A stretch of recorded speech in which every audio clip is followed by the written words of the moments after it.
Ok.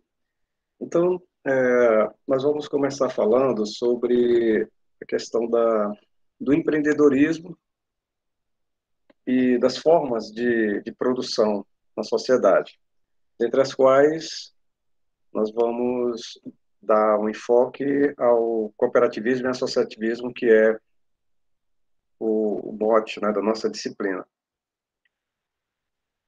Bom, então, vejam bem, a nossa organização social, desde sempre, ela teve baseada no princípio de que a nossa condição de existência é uma condição, digamos assim, precária, né? Para nós vivermos, nós precisamos atender a determinadas necessidades, tipo alimentação, habitação, segurança, dentre outras, e nós não somos capazes de nos suprir plenamente.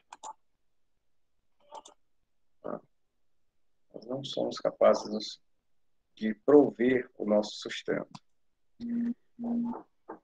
Bom, quando eu falo que nós não somos capazes, é porque, se nós imaginarmos no início da nossa civilização, né, onde nós vivíamos em pequenos grupos, nômades,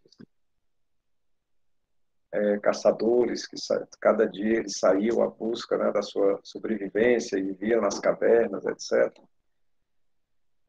Desde aqueles remotos tempos, nós já vivíamos de forma gregária, né? Nós já nos associávamos porque aumentava as nossas chances de sobrevivência, tá? Do que você viver sozinho, como um eremita, né? Uma pessoa solitária, só você, a sua caverna e a natureza. Então, viver coletivamente foi uma estratégia de sobrevivência da nossa espécie. Claro que não é exclusivo para a nossa espécie. Muitas espécies também utilizam-se dessa estratégia, né? Da coletividade, do viver em grupo. Mas daqueles remotos tempos, né, primitivos, até hoje, o processo de civilizatório pelo qual nós passamos e atravessamos e chegamos hoje a essa estrutura de organização social e produtiva, né, mudou significativamente. Mudou significativamente dado que fatores, né? Primeiro, o contingente populacional. Dos tempos mais remotos até hoje, a nossa população, tá, cresceu drasticamente. E ela não cresceu linearmente, né? Quer dizer, cada ano crescia 10% da população. Não. A gente passou aí o Homo sapiens, né? Mais ou menos, ele data de 150 mil anos antes de Cristo.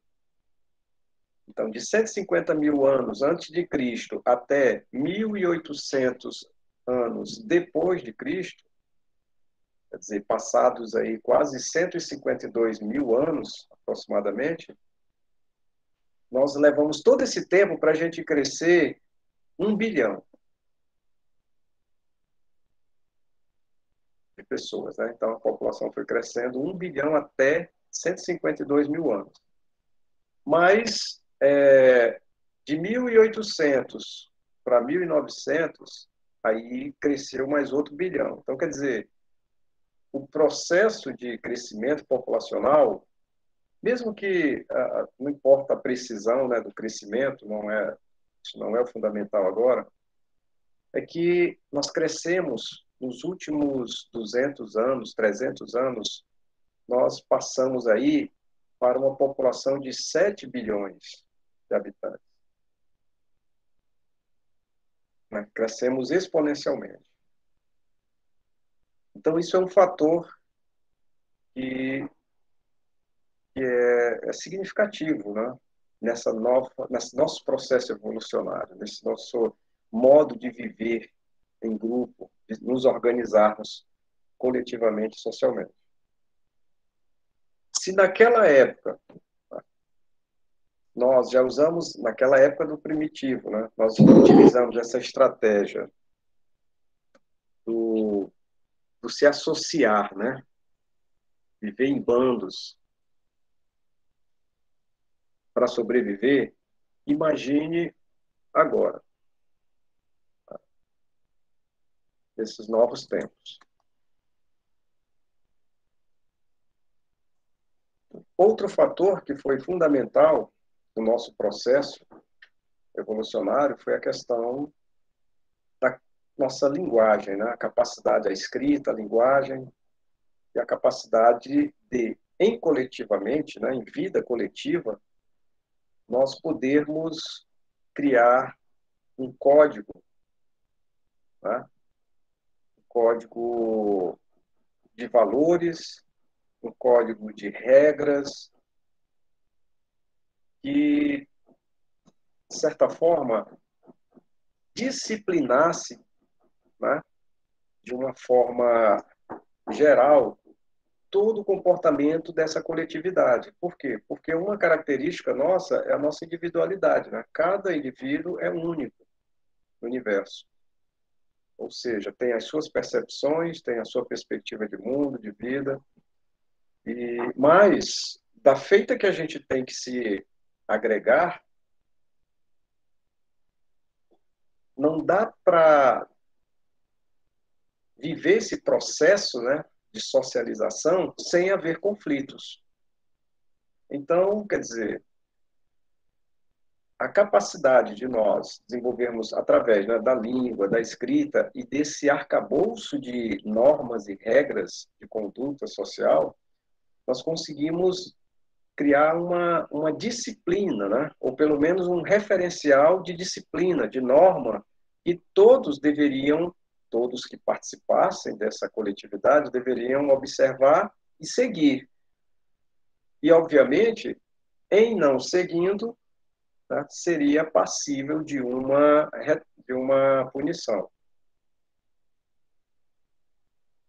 Por que se instituiu a punição? Porque, naturalmente, voluntariamente, nós não fazemos certas coisas, não seguimos certas regras porque a gente realmente gosta daquilo, e sim porque a gente sabe que, se não fizer, nós vamos sofrer uma represália. Então, a punição ela é um fator, né, que foi criado justamente para que os indivíduos observassem esse código de conduta, essas regras, essas normas, que, no caso, hoje em dia, né, elas estão estabelecidas na nossa Constituição, todo o arcabouço jurídico, né, decorrente, Código Civil, Código Penal, Trabalhista, tudo isso são essas regras, né, que estão aí. E, claro, tem outras regras também que são tácitas, não estão escritas na Constituição, mas tem uma tradição, um poder, né, de, de, de influência sobre o nosso comportamento, porque elas fazem parte de uma cultura, de uma tradição já de tempos, né? Então, isso foi um outro fator preponderante no nosso processo evolucionário. Foi aí que nós nos tornamos, né, saímos dessa condição de viver em bandos, né, sem muita comunicação, vivendo mais por instinto, para uma civilização, né, bem organizada a partir de um conjunto de regras e normas. E teve um outro fator que também foi preponderante nesse processo evolucionário, que é o seguinte, você viver numa pequena comunidade, né? Tipo, vamos pegar um exemplo aqui, os indígenas, né? Você tem uma aldeia indígena, então são pequenos, a população lá é pequena, então, naturalmente, as suas demandas são pequenas, e eles, né, caçam, pescam, eles têm condições de suprir as suas necessidades de sobrevivência naquele ambiente dele, porque eles têm uma demanda, né, uma necessidade na qual o ambiente imediato onde eles estão vivendo consegue suprir. E, de certa forma, se você for analisar a densidade demográfica, né, numa aldeia indígena, ela é realmente, ela é a densidade demográfica é a quantidade de pessoas por quilômetro quadrado, né? Então é baixíssima uma aldeia indígena. Então, quer dizer, eles têm muito ambiente, muitas fontes de recursos para poder suprir uma demanda de uma pequena quantidade de pessoas. Tá? Isso era mais ou menos uma condição que se tinha, né, nos tempos, nos primórdios. Você tinha muitos recursos, o ambiente era muito grande, né? Apesar de ter intempéries, né? Predadores, as variações climáticas. Então, tudo isso era muito mais, digamos assim, era muito mais ameaçador para a existência daquele grupo, tá? Nos primórdios, do que hoje numa aldeia indígena, né?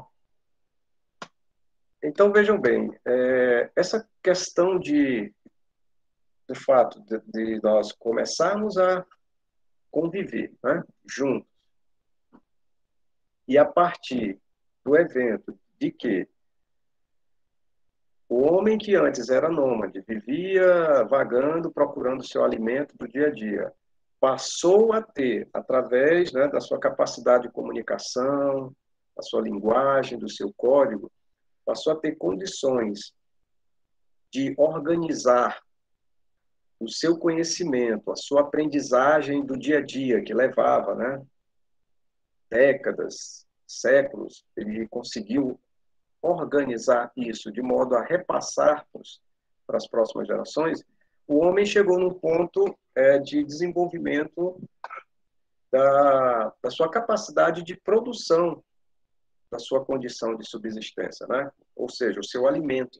E isso se deu com o advento da agricultura, né? Ele começou a cultivar o seu alimento. Então, a partir do momento que ele desenvolve essa tecnologia da agricultura e passa a produzir o seu alimento, ele não precisa mais ficar se arriscando nas savanas, nas florestas, né, dos predadores, para ficar atrás da sua sobrevivência. Ele pode ali, né, no território onde ele ocupa, ele pode dali, daquele território, tirar o seu sustento. Então, esse avanço, né, tecnológico, na linguagem, na forma de organização social, fez com que a humanidade começasse a dar saltos, né, na sua qualidade de vida. E essa qualidade, principalmente em termos de reprodução, né, porque a partir do momento que você tem ali, naquele ambiente, naquele local que você trabalha, você tem condição de tirar o seu sustento, você tem mais tranquilidade para poder, né, digamos assim, você procriar, você fazer outras atividades de lazer, fazer outras atividades, sei lá, que você normalmente em um ambiente hostil você não teria tempo para estar pensando nisso. Você estaria num ambiente hostil procurando sobreviver, procurando se defender das ameaças do ambiente. Então, esse fato de também aproximar as pessoas, né, aglutinar nesse território, que num momento, tá, na época antiga se chamava de pequeno vilarejo, comunas primitivas, né, esses pequenos agrupamentos, eles passam a crescer e crescer como população evidentemente, à medida que a população vai crescendo, vai também vai aumentando a necessidade de produção de mais fontes de subsistência, mais alimentos, mais agasalhos, mais habitações. Então, vejam bem, o nosso processo evolucionário, ele teve esses fatores, né, fundamentais para a gente poder estabelecer o nosso padrão hoje de vida, que apesar de da gente ter uma tecnologia, né, inimaginável há 200 anos, né, faz muito tempo, há 100 anos, a gente tem hoje tecnologias inimagináveis, que eram obras de ficção científica, né? Apesar da gente ter atingido esse grau de desenvolvimento, a nossa organização social ainda segue o mesmo rito, a mesma lógica das primeiras civilizações. E que rito e que lógica é essa? Que alguém tem que produzir para nós podermos consumir, porque nós não somos capazes de produzir tudo que nós precisamos. Nós não somos autossuficientes. Então, se você imaginar, mas os indígenas, eles são autossuficientes, eles produzem tudo que eles necessitam para sobreviver. Bom, para sobreviver, né, um índio só, ele não consegue fazer tudo, ele precisa da tribo, né, de todos os seus companheiros, né, da tribo. Ele sozinho, um índio sozinho não sobrevive. Mesmo que o padrão digamos assim, tecnológico, de desenvolvimento, não seja alto, mas eles precisam viver, eles vivem coletivamente. Com um trabalho, uma organização produtiva muito bem definida. Na aldeia, está definido lá quem vai caçar, quem vai, sei lá, pescar, quem vai fazer a comida, quem vai cuidar dos filhos, quem vai fazer lá, né, os rituais espirituais. Essas divisões de tarefas estão muito bem definidas numa tribo. E numa cidade, numa grande metrópole também, certo? Está muito bem definido quem vai trabalhar no setor da educação, no setor da saúde, no setor da engenharia, da construção civil, no setor da engenharia de alimentos, no setor enfim. Esse modelo, essa estrutura de organização social e produtiva, tá? Ela segue os princípios dos primórdios das civilizações. Agora, o estágio tecnológico e a dimensão digamos assim, dos conflitos de interesse que existem hoje, tá?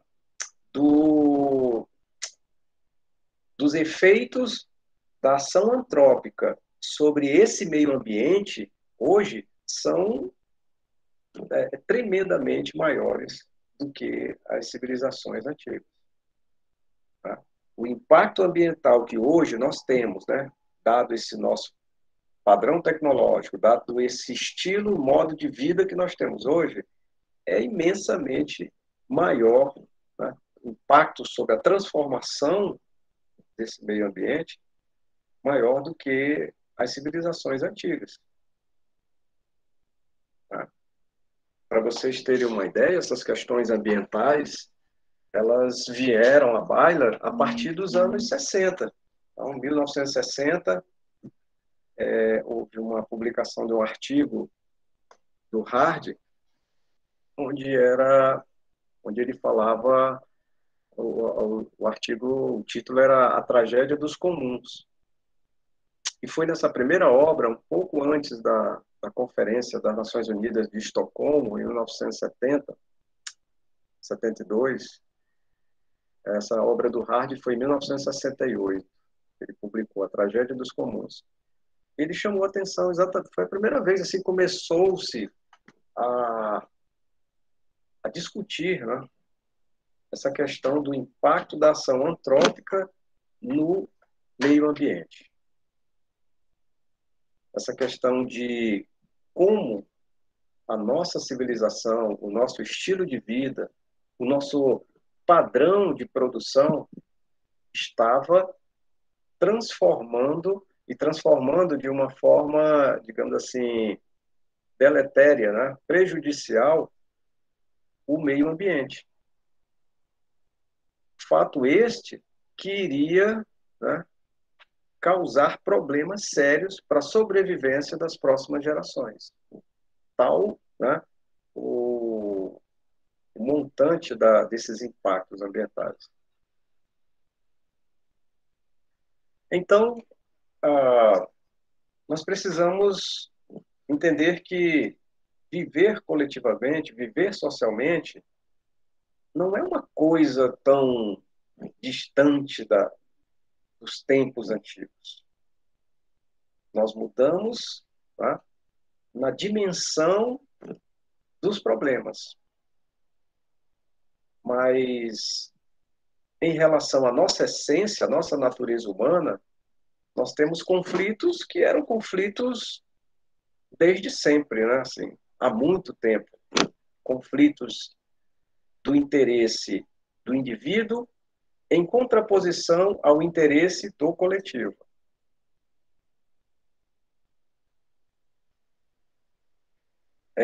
Eu vou dar uma pausa agora e eu gostaria de ouvi-los, saber se vocês estão acompanhando aí a lógica desse raciocínio, se alguém tem alguma dúvida, se alguém gostaria de fazer algum comentário.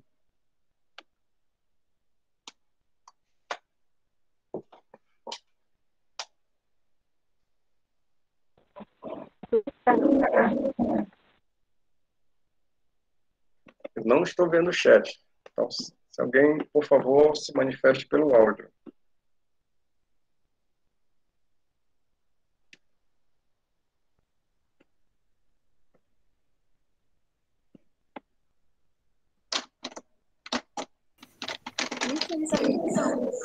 Oi? O senhor tá passando? Não, como é que é? É porque tá alto, né? Tô ouvindo minha voz. Tá passando o slide porque ainda tá no primeiro pra gente. Não, não estou passando, não. Estou fazendo só aqui é o preâmbulo da nossa disciplina. Ah, entendi. Tá? Então, tá tudo tranquilo aí, gente? Para mim tá tudo bem. Para mim, sim. Então, vamos lá. Faz o seguinte, então, vamos fazer um acordo aqui. Quando vocês tiverem uma dúvida, alguma, podem interromper, né, e se manifestam, por favor. Então, veja bem, onde é que eu quero chegar? É que nesse transcorrer evolucionário, a nossa organização produtiva, já que nós não somos autossuficientes, né, nós precisamos viver coletivamente, agregadamente, dividir o trabalho, né? Cada um, olha, você faz isso para produzir aquilo, você contribui ali naquele outro trabalho, eu contribuo aqui, e aí depois a gente troca, né, o produto dos nossos trabalhos para a gente se abastecer, né? Ao longo dessa organização produtiva, sempre teve no bojo de todo esse processo o interesse individual versus o interesse coletivo, né? Por quê? Porque naquele momento dos primórdios, onde se desenvolveu a agricultura, houveram algumas pessoas na sociedade que souberam amealhar, né, a partir do trabalho dos outros, amealhar uma certa riqueza. E como amealhar essa riqueza, né? Como auferir, acumular riqueza a partir do trabalho dos outros? Ora, muito simples. Se eu chegar para vocês aqui, né? Então, olha, gente, vem cá, vamos fazer o seguinte, eu tenho uma propriedade aqui no interior, então vamos fazer o seguinte lá, essa propriedade tem um igarapé, tem muito cupuaçu, tem muito cacau. Vamos fazer o seguinte, vamos fazer uma parceria. Vamos pegar algumas pessoas para coletar esses frutos. Vamos pegar outras pessoas que saibam fazer doce, sei lá, compotas, que peguem esses produtos, né? Façam sorvete. Vamos fazer aqui, começar a fazer esses produtos e depois um outro grupo, vamos vendê-los, né? Para supermercados, vender nas feiras, vender, enfim, no comércio. Vamos fazer tudo isso? Eu entro com o terreno, lá tenho as árvores, tem tudo lá, né, os frutos. Eu administro todo o processo, né, quem está fazendo o quê, quando. E aí, no final, quando tudo tiver quando a gente executar todas essas etapas do processo produtivo, nós vamos fazer o seguinte: eu fico com metade de tudo que a gente conseguir vender e a outra metade eu divido com vocês, né, de forma igual. Então, pronto. O que acontece? Eu lancei uma ideia de empreendedorismo, uma proposta de empreendedorismo, usando o trabalho de vocês, né? Porque eu sozinho não ia conseguir fazer tudo isso. Mas aí eu tinha uma vantagem, né? Eu tenho um determinado bem que se chama capital, eu tinha o terreno, eu tinha as árvores, os frutos, e uma outra qualidade minha que eu tenho o espírito empreendedor. Eu tive a ideia, a iniciativa da ideia. Então, juntei toda esse meu espírito empreendedor e o meu capital, e vocês entram com a destreza, né? A mão de obra, a capacidade laboral. E, na hora da repartição, né, eu peço, né, eu pleiteio a metade de tudo, exatamente porque todo o projeto, né, ele foi dado, primeiro, ele iniciou a partir da minha ideia e eu entrei com capital e toda a estrutura. E vocês entram somente com a força de trabalho. Então, vejam bem, com o passar do tempo, aí vocês pensam, refletem, né? Poxa, não tenho nada para fazer, não sei o quê, não quero sair de casa, eu prefiro ficar aqui em casa assistindo televisão, não quero ir fazer isso. Uns vão dizer, não vão aceitar a proposta e outros vão aceitar, vão dizer, olha, quer saber, entre não ganhar nada e fazer um trabalho assim, ganhar e poder, de repente, ter um dinheirinho para fazer alguma coisa na vida, eu vou. Então, uns não vão querer, que é uma minoria, não vai querer, e a grande maioria, que precisa de um dinheirinho, vai aceitar e vai trabalhar no projeto, né? Vai entrar no projeto. Certo? Então, quer dizer, a partir daí, nós estamos criando um empreendimento, já está claro, do que a gente gerar de riqueza, metade fica para mim e outra metade divide para os trabalhadores. Obviamente, com o passar do tempo, eu vou acumular cada vez mais riqueza. E os trabalhadores vão acumular cada vez mais uma renda. Agora, se eles vão enricar com essa renda, vai depender muito do uso que eles façam com essa renda. Geralmente, tá, a renda e a expertise do trabalhador para saber fazer essa renda evoluir no tempo e aí ela se multiplicar é muito pouca. A grande maioria dos trabalhadores recebem a sua renda e dá mal para as contingências do mês, né? De alimentação, de habitação, etc. O fato é que, seguindo esse processo ao longo do tempo, nessas relações, isso foi criando um sistema de organização produtiva, tá, que passou por muitos nomes, né? Teve um sistema de organização, isso eu estou falando de um empreendedorismo livre, né? Porque teve o sistema de produção escravocrata também, escravocrata.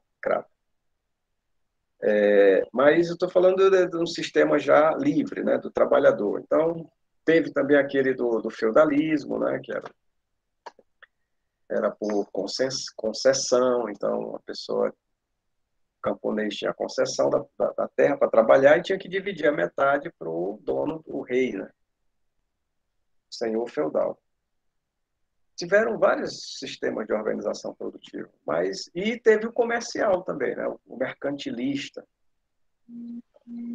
onde você pegava as mercadorias produzidas aqui, tipo em Belém, aí ia vender lá em São Paulo, ia vender no Sul e tal, e aí lá você conseguia um bom dinheiro, porque eram mercadorias diferentes, né? Especiarias exóticas e tal, então você conseguia um bom dinheiro nesse processo de comercialização ou mercantilização. Então, vejam bem, dessas formas, né, de organização produtiva, surgiu também a ideia da, da, da organização associativa. Como é que era essa questão da associativa? Então, por exemplo, na Grécia, os mercadores, né, que levavam o seu produto para serem vendidos em Atenas, eles tinham que botar nas embarcações e ir lá, atravessar, né, o oceano, e aí aqui lá tinha uma tempestade e naufragava a embarcação. E aí eles perdiam toda a carga. E aí eles perceberam, olha, vamos fazer o seguinte, vamos dividir uma embarcação, a gente coloca um pouco da carga de vários, né, comerciantes, e caso a embarcação naufrague, a gente não vai perder toda a carga, a gente perde só aquela parte, uma pequena parte. Então isso foi assim, ideias que foram surgindo de organização associativista, onde se percebeu que poderia-se criar estruturas, né, de produção, comercialização, onde as pessoas dividissem os riscos, tá, de um determinado empreendimento. Caso ele não dê certo, peraí, então o prejuízo todo não vai recair só nas costas de um. Vamos dividir, cada um pegando um pedaço do prejuízo, fica mais fácil suportar eventuais, né, prejuízos auferidos. Então, vejam bem, aí, depois do sistema mercantilista, que ele surgiu principalmente no início, né, da idade moderna, você tem uma caracterização, uma forma de conflito social decorrente, né, desse processo de como a riqueza estava sendo distribuída. Por quê? Porque com a idade moderna veio todo um movimento de iluminismo, de renascimento, onde o homem passou a questionar, né? Questionar os dogmas da igreja, questionar o seu papel no universo, né? Então, e que o homem passou a não ver mais o rei como aquele ser, né? Ungido por Deus, então inquestionável, não criticável, essa coisa toda. Então, a partir desse momento, passou-se a questionar também essa questão de por que alguns indivíduos têm uma riqueza enorme e milhares, né, estão vivendo aí à míngua.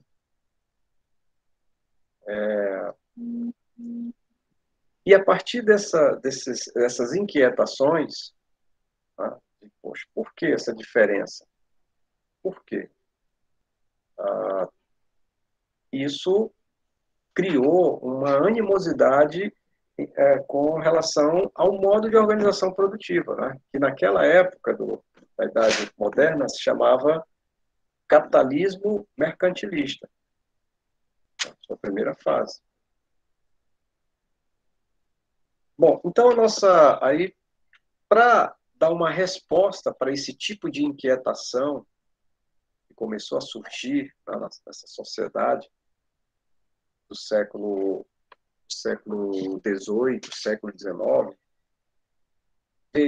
veio uma onda, né, de pensadores que começaram a propor uma nova forma de organização produtiva social que iria superar esses problemas da acumulação da riqueza nas mãos de poucos, que vinha se alastrando, né, ampliando cada vez mais.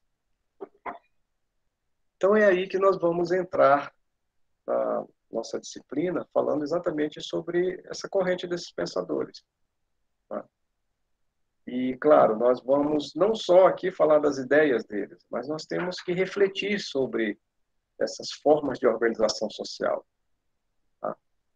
Eu gostaria que vocês pensassem, né, sobre o que é produzir coletivamente, por que que o capitalismo, né, ele é um sistema de organização produtiva que ele vem prevalecendo séculos após séculos desde o seu advento.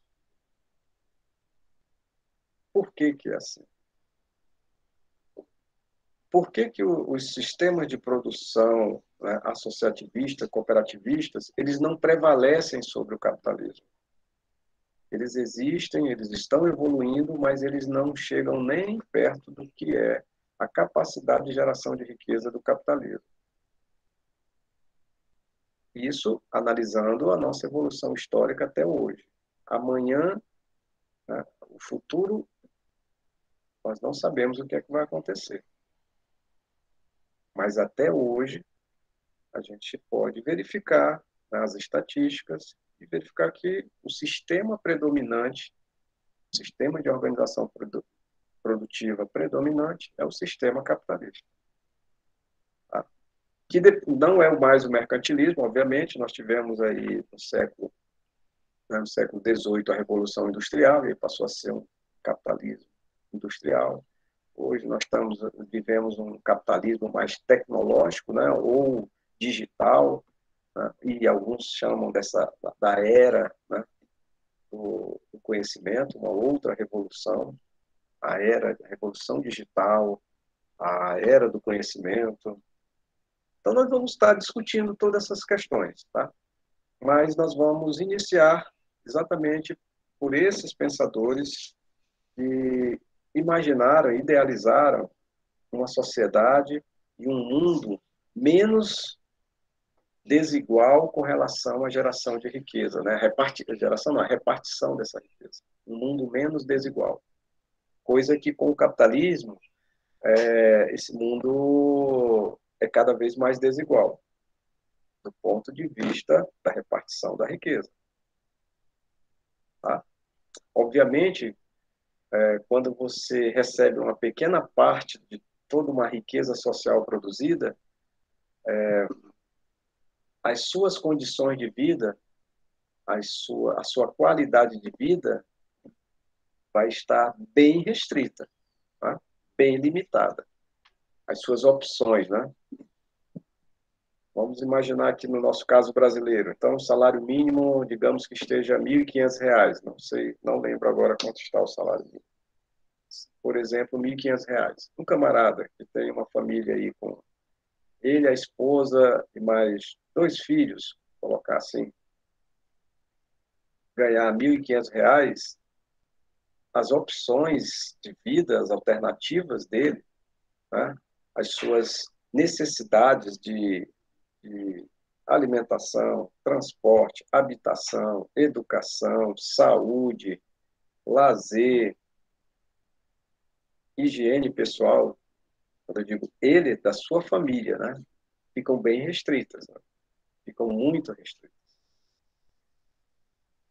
Então, isso são questões que nós vamos estar avaliando aí, vamos estar conversando, espero, né, ouvir o ponto de vista de vocês, porque a nossa disciplina, exatamente o ponto principal é despertar essa reflexão, tá? Não é simplesmente apresentar conceitos e teorias e exemplos para vocês. Vamos fazer reflexão. Por que que as coisas são assim? Tá?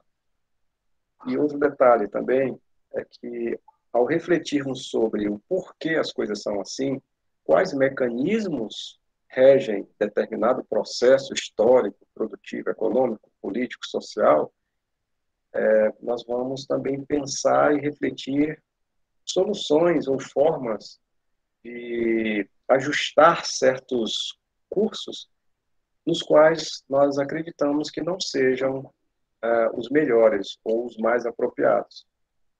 Mas aí você tem que conhecer bem o processo, tá? Para saber aonde está o problema, aonde está a causa do problema e quais são as ferramentas, os instrumentos que podem intervir nas causas do problema, de modo a retirá-la do processo e instituir um novo processo.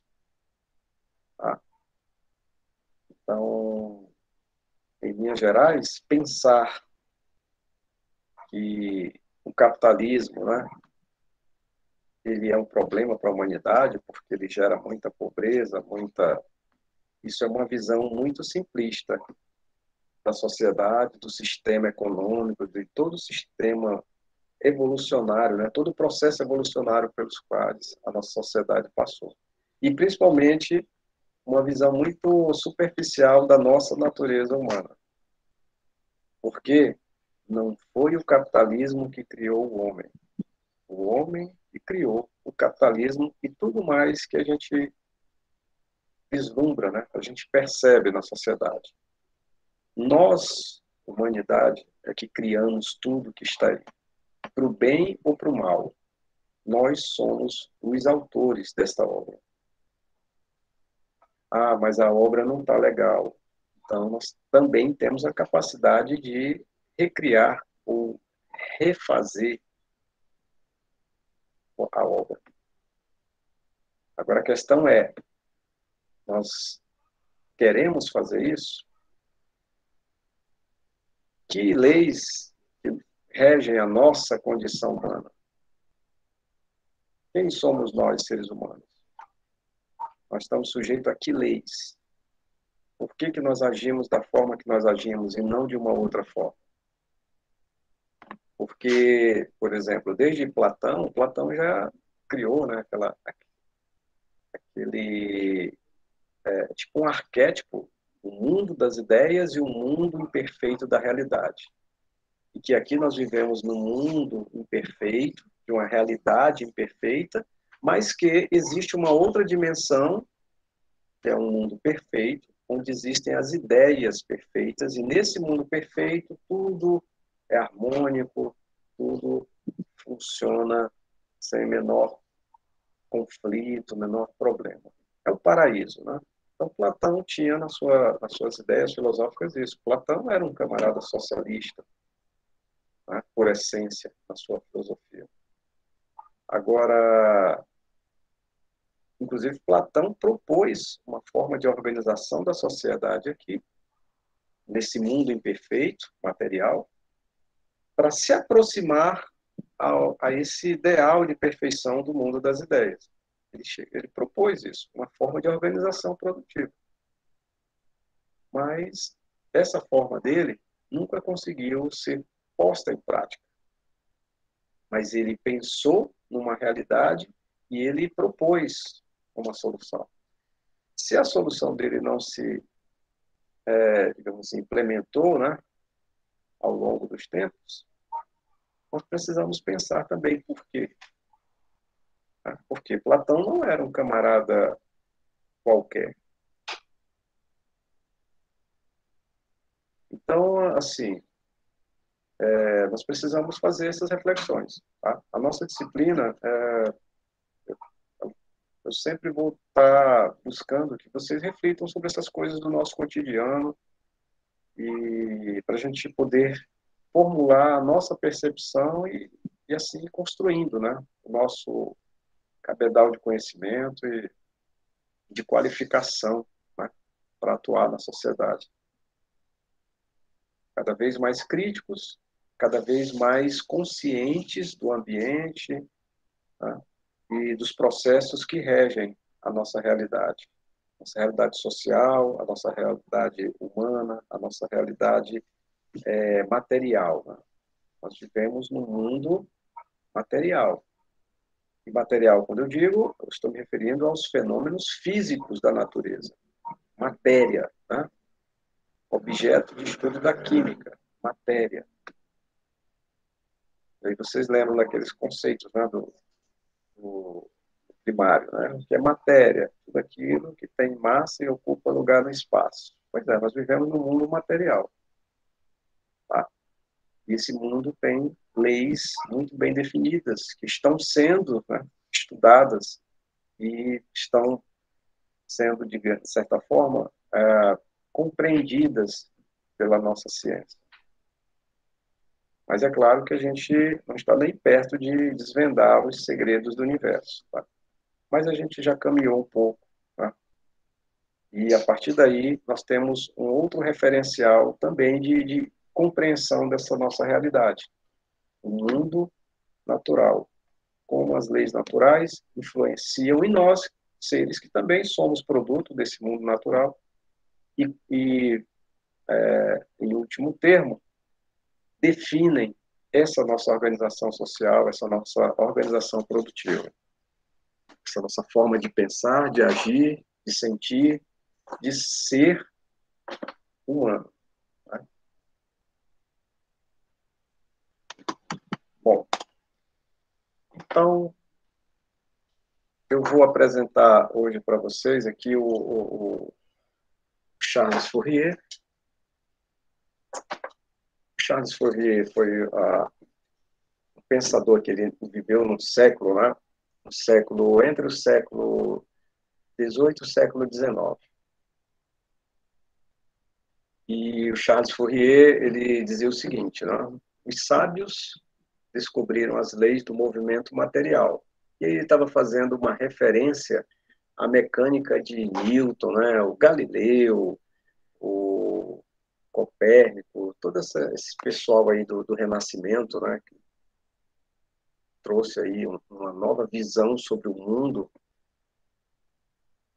diante de um universo, né? Totalmente desconhecido à época. Então ele estava se referindo a esses grandes cientistas, né? Esses sábios. E ele dizia que isso é belo, mas não adiantava conhecer o universo, né? E os planetas e o sistema, né? Do heliocentrismo.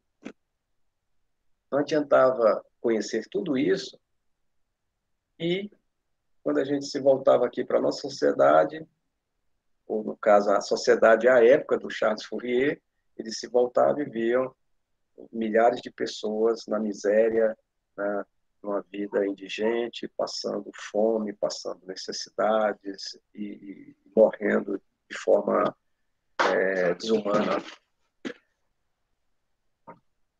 Então ele dizia o seguinte, que será necessário descobrir as leis do movimento social, ou seja, não adianta conhecer só as leis da mecânica clássica, né, que rege o movimento dos planetas, os astros, e aqui os corpos aqui no nosso planeta. A gente tem que conhecer também as leis do movimento social.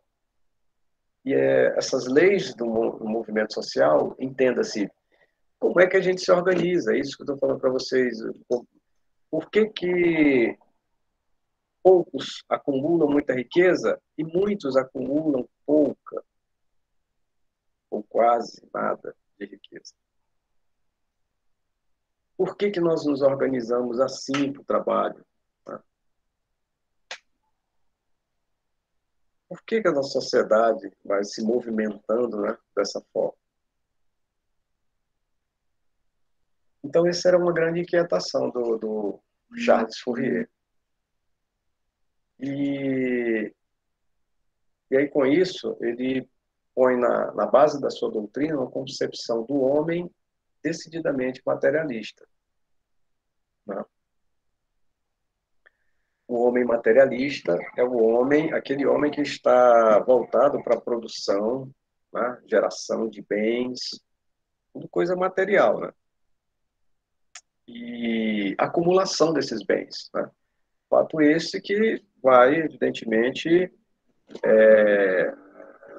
conferindo mais riqueza, né? Mais posses, mais poder. Então, Charles Fourier chegou a essa conclusão. O homem é decididamente materialista. Ele valoriza isso. As posses, a riqueza, o ter, o acumular. Tá? Ele escreveu dentre as suas obras, né, destaca-se aqui a teoria dos 4 movimentos, onde ele vai falar exatamente desse processo de evolução da sociedade, vai abordar isso aí. Tratado da associação doméstica, o novo mundo industrial e a falsa indústria. Bom, o Fourier ele dizia que as paixões humanas elas são fundamentalmente boas. Aí, quando a gente pensa assim, paixões humanas, né? Paixões humanas, ele quis dizer o seguinte, são aquilo que nos excita, aquilo que nos estimula, aquilo que nos motiva a fazer algo. Tá? São paixões. Então, tudo aquilo que nos motiva, nos arrebata para a ação, para determinada ação, é proveniente de uma paixão, né? De um estado de espírito, de uma percepção, de um sentimento de paixão. E ele dizia também que as leis da atração material, né, explicadas por Newton, Leibniz, na física clássica, se assentam na teoria das atrações e repulsões apaixonadas. Então ele vai querendo fazer um paralelo, né? Ele pega as leis da mecânica clássica, essas leis, né, que regiam o mundo material, como os corpos no mundo material se relacionam e interagem. A partir disso aí ele estava buscando entender, né, a partir desse paradigma aí da mecânica clássica, buscar uma compreensão para o movimento social, né, para os fenômenos sociais, como esses fenômenos acontecem. Então ele dizia que, bom, se é assim, de tal sorte que existe uma unidade entre o sistema do movimento do mundo material, que é a mecânica clássica, e o mundo espiritual. O mundo espiritual esse que é exatamente um mundo aí metafísico, né? Um mundo que não é material. Um mundo que está no nosso espírito, na nossa concepção de espiritualidade. No mundo idealizado, né? Construído a partir de ideias, não de matéria, mas de ideias, de proposições, de crenças, de expectativas. Então ele acreditava que deveria haver um elo, né, que ligasse esses mundos.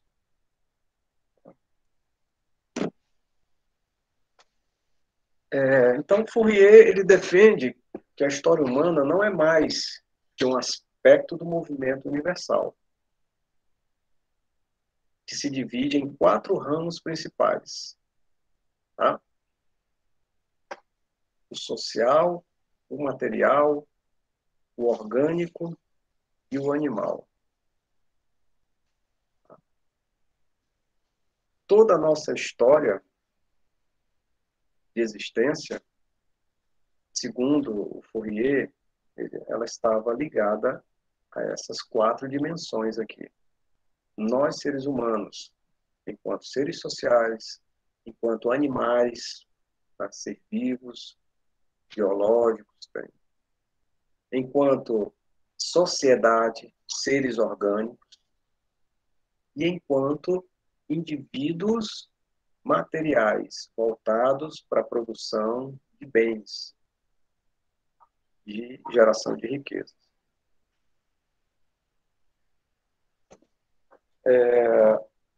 Para Fourier, ocorre uma sucessão natural de fases distintas na história da evolução social humana. Então, analisando, né, ele fez toda uma análise da evolução histórica e ele dizia que nós passamos, né, um pouco do que eu falei no início, de uma fase primitiva, né, existência primitiva, organização social primitiva, depois para uma outra fase de selvageria, né, uma outra de organização patriarcal, A seguinte, a civilizatória, tá?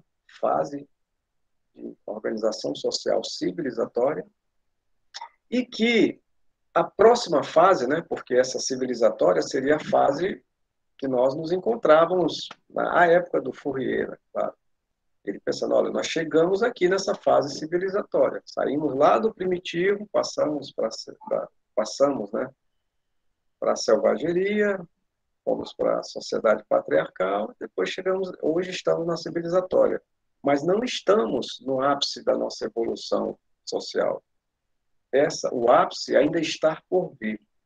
E essa fase, ela vai se dar exatamente nesse nível aqui, onde a sociedade ela seria uma estrutura em harmonia. A estrutura social seria harmônica. E quando a gente fala harmônica, significa dizer que não tem conflitos de interesses, né? O que está em harmonia, ele se processa de uma forma límpida, clara, sem questionamentos. Cada um sabe o que tem que fazer, quando tem que fazer. E não há questionamentos. Por que eu? Por que não ele? Por que isso e por que aquilo? A harmonia pressupõe a ausência de conflitos. E então, feita essa explanação, né, geral do Fourier, ele chega aqui a uma outra questão, né? Ele dizia o seguinte: dada a desordem, e essa desordem, né, ela era reflexo das diferenças, né, na repartição da riqueza, muitas pessoas pobres, poucas pessoas ricas, né, da Revolução Industrial. Isso, principalmente, notoriamente, né, ou notadamente, foi evidenciado a época da Revolução Industrial, no mundo capitalista. Fourier convenceu-se de que havia uma inversão da ordem. Tá? E essa ordem aqui, entenda-se, equilíbrio. Essa ordem natural das coisas. Tá? O mundo material, né, da mecânica clássica, ele tinha umas leis que regiam, né, esses corpos, seus movimentos, e eles estariam nesse equilíbrio. Né? Esses movimentos, seguindo as leis, estariam nesse equilíbrio natural. E ele dizia o seguinte: olha, em se tratando dos fenômenos sociais, da forma como a sociedade se relaciona e se constitui, como a civilização está instituída, existe aí uma inversão da ordem. Né? A sociedade, do jeito que ela está, com essa iniquidade social, isso não faz parte das leis naturais. Está em desequilíbrio, em desacordo, né, com as leis da natureza. E aí, nós podemos pensar que, como desacordo com as leis da natureza, né? Podemos pensar que o Fourier, a visão do Fourier, dado esse processo evolucionário, essa relação do homem com o seu ambiente, né? Ser primeiro um processo coletivo, o homem como ser gregário, social. O natural era a gente viver coletivamente, mas viver coletivamente de forma que nós vivêssemos harmônicos, sem conflitos. Isso seria o natural. E não nós vivermos em eternos conflitos, interesses, de lutas de classe, de lutas de poder, lutas de riqueza, né, o poder econômico. Então, isso para ele não estava legal, essa situação. E aí, o que é que ele propõe? Né? Para o Fourier, a sociedade deveria pautar-se na formação do falanstério. Essa estrutura aqui do falanstério, vocês têm uma figura aqui, né? É essa estrutura produtiva, é uma unidade produtiva, né? Um ambiente onde determinada sociedade iria conviver e iria se organizar dentro desse falosstério, essa estrutura produtiva, e dali ela teria tudo que ela precisasse, né, para viver, se manter e prosperar. Então, o falostério é essa instituição na qual o trabalho produtivo se desenvolve num ambiente social harmônico, sem conflitos. Tá?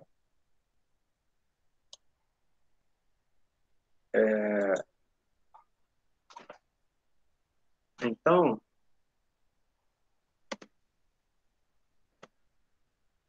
com isso, nós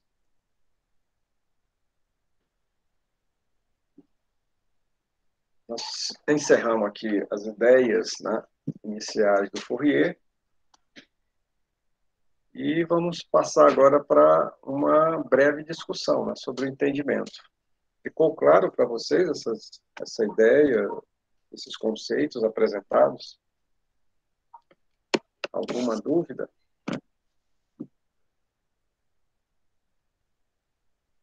Alguma discordância? Para mim ficou tudo claro.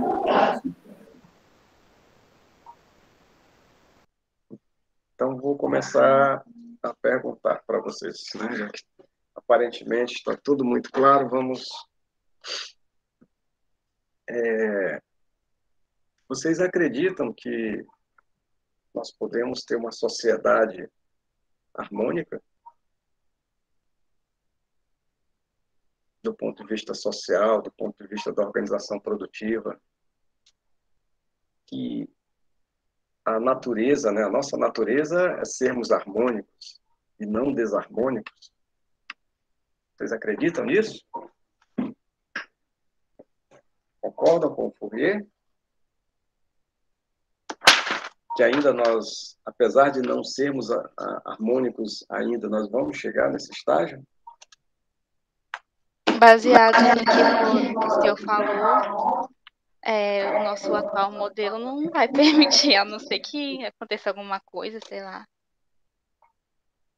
O modelo que a gente está, o atual, destrói o modelo tudo, começa tudo atual, do zero, volta para as cavernas? Ou vai o para nosso modelo atual não permite isso.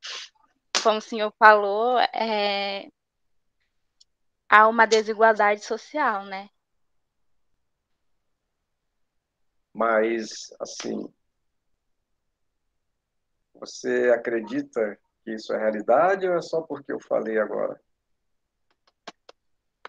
Acredito sim que é realidade.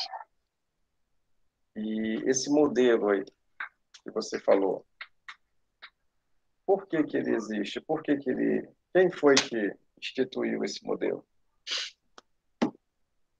Por que não outro modelo? Modelo harmônico? Ah, não sei. Vamos lá, os colegas, vamos ajudar aí, pessoal. O que é que vocês acham?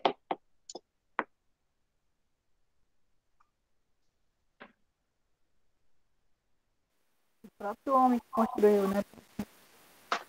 Oi? O próprio homem que construiu esse modelo, né? O homem que construiu esse modelo. Pois é. E aí, você acha que esse modelo é um bom modelo? Não é um bom modelo, mas eu creio que esse vai regir durante muito tempo. Eu não estou ouvindo bem, eu não sei se vocês estão ouvindo bem a voz, está um pouco baixa. É a Rita, né? Risa, está um pouco baixa a sua voz. Aqui está com problema mesmo aqui, porque eu estou com a internet. Melhorou. Então, quer dizer, você acha que, só estou repetindo, né? Você acha que o homem pode construir um modelo melhor do que esse? Tem capacidade, mas não quer, né? Não quer. E por que será que ele não quer? Se esse modelo não é, a gente já viu que não é um modelo dos sonhos, né? Perfeito. Tem muitos conflitos de interesse. E então, por que o homem não quer? Como é que fica isso? O homem não quer melhorar? A humanidade não quer melhorar? Não quer evoluir? O que o senhor falou, tem poucos, né, com muito poder aquisitivo. Sim, Tem poucos. E a grande maioria com pouco poder aquisitivo. Isso que dificulta com que a sociedade seja igual, né? Vivendo sim, numa sim, democracia, na verdade, né? Viver todo mundo.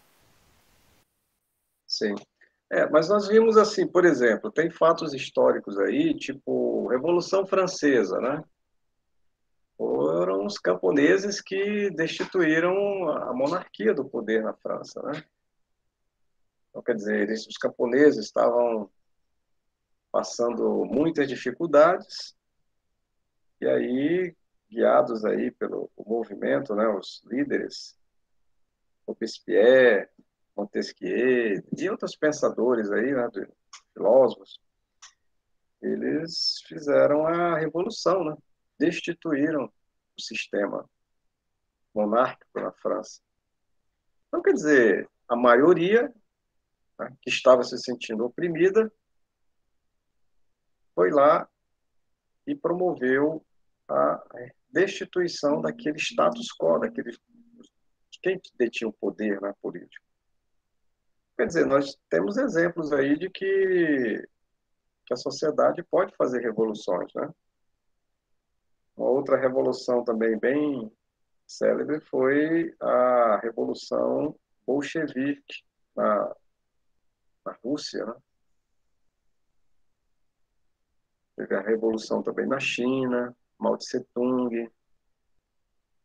Então, quer dizer, essas revoluções, o que elas têm em comum é que eram os oprimidos, né? O povo aí, a classe pobre, os oprimidos que foram lá e destituíram quem estava no poder. No caso da Rússia, foram os czares, né? Os Romanovs, a família Romanov. E aí, assim, se esse modelo não está legal, por que a gente não faz uma revolução?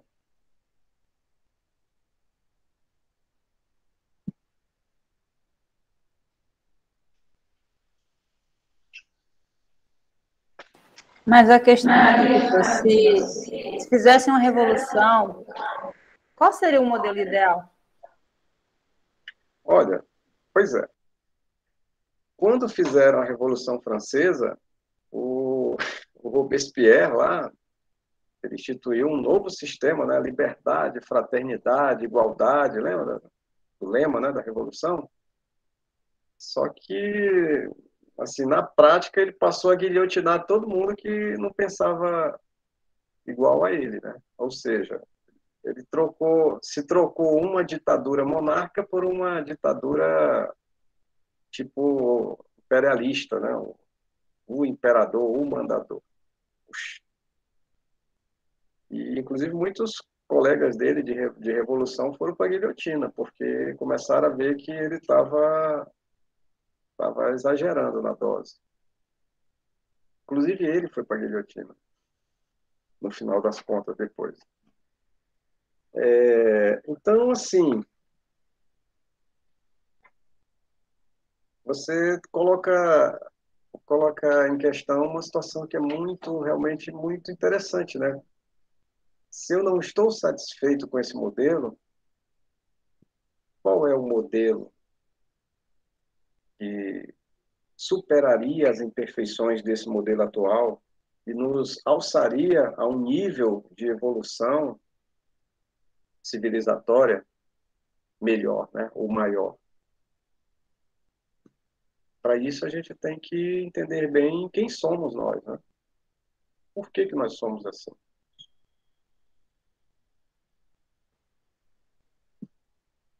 Alguém sabe responder quem somos nós? Quem é você? O que é que lhe motiva a fazer alguma coisa na sua vida? É a busca da riqueza? Isso te motiva? Se alguém disser, eu te pago 1 milhão, aí você vai lá e faz. É a busca espiritual, eu vou fazer ações que me elevem a um determinado grau moral, ético, espiritual. Eu não vou colher frutos aqui, mas eu vou colher frutos na posteridade, depois que eu fizer a transição? O que é que te motiva? O que é que te leva para a ação? Ou você é aquele tipo de pessoa que age porque o meu guru, o meu ídolo, a pessoa que eu acho o top das galáxias, o que ele disser, eu faço. Porque eu acredito piamente nele. Que tipo de pessoa é você? Essas questões de quem nós somos e como nós agimos, elas são fundamentais para a gente entender por que a sociedade é assim.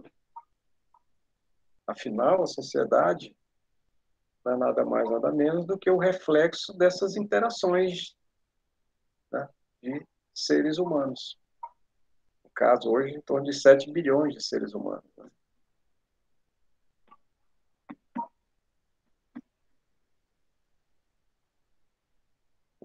Essa proposta do Fourier de criar o falanstério, isso não vingou, né? Não chegou nem a ser implementado. Ele lançou a proposta, mas ninguém quis comprar e pagar para ver. Né? Vou testar, vamos ver aqui, vamos montar um falanstério aqui, vamos testar. Ninguém quis pagar para ver. E aí, para nós começarmos a refletir sobre essa questão do que nós somos, o que é a nossa sociedade, como nós nos organizamos produtivamente, nós temos que verificar o que é que acontece, né? O que é que move o ser humano para a ação. O que é que move? Qual é a nossa condição de vida?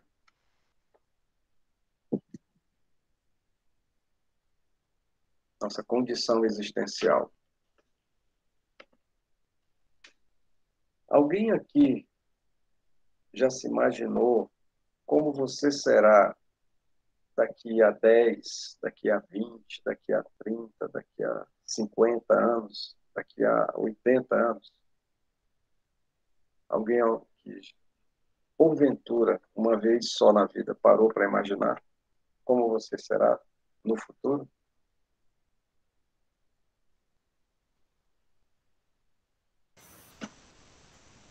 Então, é uma coisa que... Ai, professor, desliga o áudio, por favor. É porque eu escuto a voz de volta e fica ruim.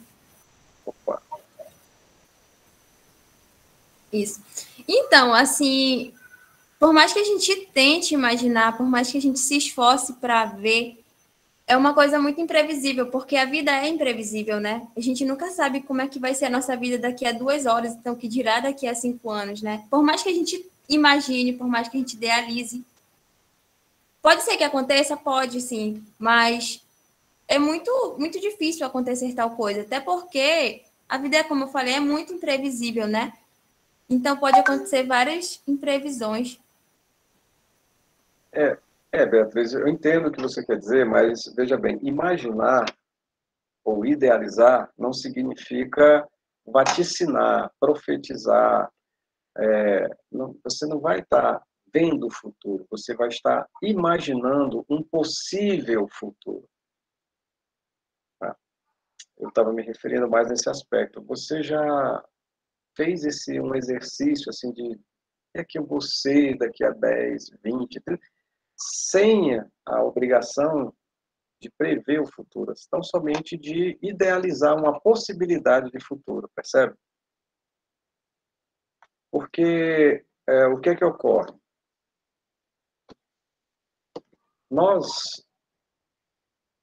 Quais são as certezas que nós temos na vida? A gente está falando de imprevisibilidade, né, Beatriz? Então, quais são as certezas que a gente tem na vida? Certeza mesmo, certeza. Né? Isso aqui, eu sei que no futuro isso vai acontecer. Qual é a certeza que a gente tem? Da morte. Pois é, né? É a única certeza que nós temos, não é isso? Nós lidamos com essa certeza de forma direta, real, ou a gente tenta nem pensar no assunto, porque isso para a gente é algo, né, aterrorizador. todo mundo faz... É interessante, né? Uma curiosidade da nossa tradição. Antigamente, as criancinhas, né, faziam aniversário. Hoje, as crianças fazem o quê?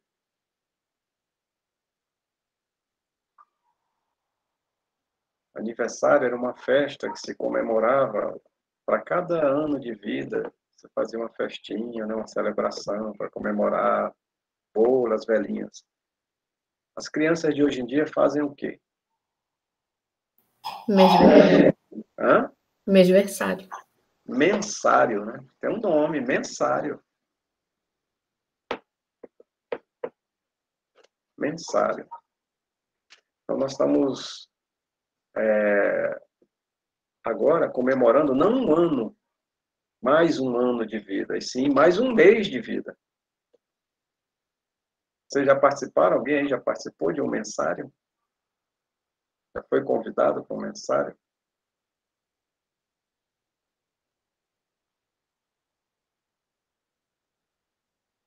Eu não, Então, acabei de descobrir que eu estou no passado ainda. Então, o que eu quero dizer com isso? Que nós adoramos celebrar a vida, né? O nascimento, a vida. Mas ninguém gosta de ficar pensando na morte, não. Ninguém gosta de pensar, apesar de ser uma certeza, né? Ué, mas você pode perguntar, mas pastor, vou pensar na morte para quê? O que é que eu ganho com isso? Olha, se você tem consciência de que nós somos um processo, né? Um diminuto, um lapso de processo físico, químico, biológico,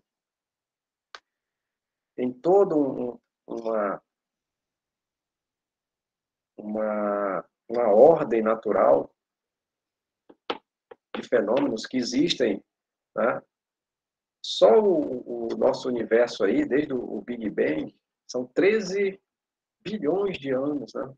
A nossa Terra, 4 milhões e meio de anos. E nós só existimos há 150 mil anos. A nossa espécie, Homo sapiens sapiens, né? Quer dizer, nós somos aí um sopro, né? Nascemos ontem, né? Na história do universo. Quando a gente tem uma maior consciência do que nós somos em um mundo natural regido por leis que a gente mal conhece, o universo ele tem energia escura e tem matéria escura. Nós só conhecemos a matéria, essa energia que a gente vê em forma de luz, né? E essa luz visível, né? Porque dentro do espectro de luz a gente vê só uma pequena fatia dessa luz, nosso universo claro, visível, né? Então a gente tem uma diminuta visão do universo, vamos chamar isso de matéria visível, luz visível. E isso, no todo do universo, não chega nem a 5% de tudo que existe no universo. 95% da energia e matéria que existe no universo é escura. Nós não sabemos o que é que existe, o que é feito aquilo, como é que os processos ocorrem, porque a gente não tem tecnologia para observar isso ainda. Ainda não temos. Então, quer dizer, quando você começa a ter noção da sua insignificância, ou mesmo da sua pequena participação nesse processo, né, e transitória, de repente a gente pode ter uma outra consciência de ordem social, né, ou de existência humana. Não é o simples fato de pensar, eu vou morrer, vou me acabar. É o simples fato de dizer, já que eu tenho esse processo existencial durante a minha vida, o que é mais significativo para mim, dentro das minhas percepções, das minhas sensações, e dentro da minha capacidade produtiva e criativa, o que é mais interessante nós fazermos, em termos coletivos, para tornar esse processo o mais, digamos assim, excitante possível. e não passar pela vida sem ter a menor ideia do que está fazendo aqui nesse mundo. Ou ficar correndo e se matando atrás de certos objetivos que você acha que tem sentido e quando, porventura, você consegue atingir, você vê que você não vai carregar isso depois da morte. Então, são situações, são reflexões que nós temos que poderiam nos dar uma outra perspectiva, um outro modelo de se posicionar diante da sociedade, diante das pessoas que nos rodeiam. Sabemos que nós somos, né, bem pequenos e que nós temos um tempo de existência menor ainda, se comparado, né, aos fenômenos naturais como um todo. Então, esses dilemas, gente, estão postos aí para a nossa vida. O que nos cabe, e é possível, é tentar compreender, né? Tipo o Fourier. Por que nós, na organização produtiva, o trabalhar cooperativo, o trabalhar associativo, é um tipo de empreendimento que, dependendo das contingências, do espaço e do tempo, ele é muito útil. E em outras contingências e tempo, ele não é nada interessante. E por que eu digo isso? Porque quando é que você pensa em trabalhar em conjunto, em cooperar? Geralmente, quando você se dá conta de que você precisa realizar uma atividade e que você não vai conseguir fazer aquilo sozinho, você precisa realizar e aí você vai precisar de ajuda. E aí, pensar em se associar, em cooperar, isso é uma ideia muito interessante. Mas em outros momentos de escassez, porque os nossos recursos, eles não estão aí disponíveis em abundância. Eles têm uma limitação, uma disponibilidade restrita. Em outros momentos, quando a gente se dá conta de que os recursos estão muito escassos, você aí aflora o seu instinto de sobrevivência, o seu egoísmo, e você diz: primeiro eu. Se alguém tem que se salvar aqui, primeiro eu. E aí se associar, se cooperar, já não é uma ideia tão interessante. Vocês percebem isso no comportamento das pessoas ou não? Ou eu estou aqui viajando na maionese? É normal. Acontece direto no comportamento das pessoas. Inclusive, no meu mesmo, posso tirar por mim, né? Eu dou o exemplo. Você é ser humano, né? Eloá, então isso é um bom sinal. Você é gente, como a gente. Exato. Aí quando você pensa no outro, em ajudar em alguma coisa que não, como você falou, não tem a questão da escassez do recurso, você pensa na possibilidade de doar, não só o seu trabalho, como algum bem que você tem. Mas a partir do momento que aquele recurso ele se torna escasso, que você vê a possibilidade de falta para você, você olha primeiro para você, para o seu lado, o lado da sua família. Não olha tanto o outro naquele momento. Coletivo, né? Então, assim, gente, isso faz parte da nossa natureza humana, tá? Vejam bem, eu estou procurando sempre tentar estabelecer uma linha de raciocínio onde nós possamos observar os fenômenos da natureza. Tá? Não se trata de uma questão espiritual ou de determinada corrente religiosa. Eu não vou levar para esse lado da espiritualidade ou da religiosidade. Eu vou levar sempre para o lado dos fenômenos da natureza. Então, no processo evolucionário, E aí nós temos, né, uma teoria do Darwin e o neo-darwinismo.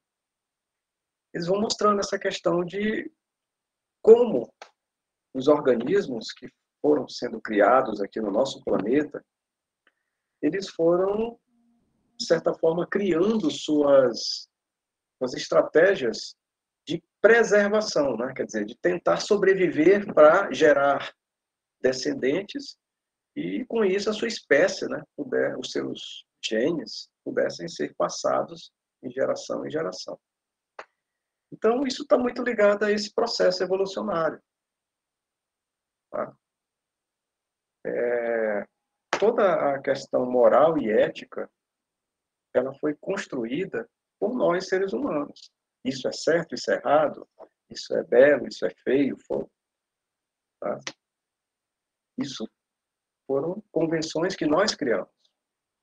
Mas antes de, como eu falei, muito antes de nós existirmos, ou mesmo quando nós existíamos e ainda não tínhamos escrita, não tínhamos uma linguagem, isso não existia. Os fenômenos da natureza aconteciam e aconteciam como estão postos, né? A gente observa, porque nós não sabemos explicar os fundamentos, né? Nós não enxergamos os fundamentos dos fenômenos naturais, mas nós conseguimos observar alguns deles. E a partir dessa observação, nós conseguimos extrapolar para criar modelos que sejam mais abrangentes. Mas ainda assim, nós estamos limitados para saber se esses modelos são realmente fidedignos dessa natureza. Então, nós somos limitados em muitos aspectos, tanto no macro quanto no micro. Mas ainda assim, nós temos essa faculdade de poder desenvolver isso. Tá? E é bom, e é importante, e isso tem transformado a nossa civilização. Né? Se nós estamos hoje numa era da tecnologia e do conhecimento, é graças a essa nossa faculdade, né? De investigar, de classificar, de nomear, de analisar, sintetizar. Nós desenvolvemos essas habilidades. Nenhuma outra espécie no planeta né, ou fora do planeta, que nós não temos nenhum comparativo, nenhum paralelo para observar. Mas são convenções. Tá? Então, dentro dessa lógica de fenômenos naturais, as estratégias de sobrevivência, elas usam muito isso. E dentro da teoria do Darwin, as espécies que continuaram, né, digamos assim, sobrevivendo de gerações em gerações, foram aquelas que se adaptaram melhor àquelas contingências em que o ambiente oferecia. Que é a chamada seleção natural. Dadas o ambiente natural, dadas os fenômenos naturais que se processavam nesse ambiente, as espécies que se adaptaram melhor a essas condições conseguiram sobreviver, e aquelas que não foram extintas. Essa é a seleção, né, natural. E dentro desse processo de seleção natural, né, essas estratégias de cooperar e de não cooperar faz parte. Faz parte. Tá certo? Então, gente, nós vamos basicamente, né, apresentar essas ideias do Charles Fourier e alguns desses conceitos iniciais. Nós vamos encerrar nossa aula por aqui. Se vocês tiverem alguma pergunta, fiquem à vontade. Eu vou colocar no grupo aí uma atividade, tá? Que é uma reflexão sobre esses assuntos. O texto também, do autor, né? Fiz aqui uma síntese do texto, então eu vou colocar o texto para vocês darem uma lida. E essa atividade, então, vocês vão responder essa atividade e vão me enviar, tá? Depois eu passo o e-mail aí para vocês mandarem a atividade. Tá certo? Na próxima aula a gente faz aí uma discussão sobre essas respostas. E agora... Essa atividade é para ser entregue ainda hoje, né? Não. Ah, tá. Não, calma Só para aí. saber. Só para saber. Não, entregue, não é ainda... Mas vamos ter um tempinho aí. Deixa eu só encerrar aqui a gravação.